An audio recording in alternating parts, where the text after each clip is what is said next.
ధృతరాష్ట్రుడు సంజయునితో ఇంకా ఇలా అంటున్నాడు కర్ణుడి గురించి. ఆ కర్ణుడు పూర్వం కాంబోజులను అందరినీ, అవంతి దేశీయులను, కేకేయులను కూడా జయించాడు.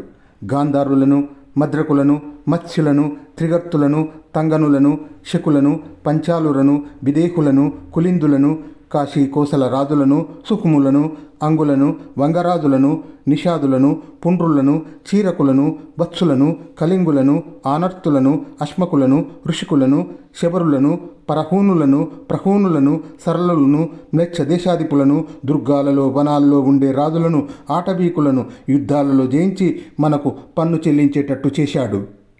బాగా మొనలు తేలి పదునైనవై గ్రద్ద ఈకలు గల బాణ సమూహంతో శత్రువులను అందరినీ జయించి రతిక శ్రేష్ఠుడైన రాధేయుడు దుర్యోధనుడి అభివృద్ధి కోసం పన్నులు, కప్పాలు తెచ్చాడు.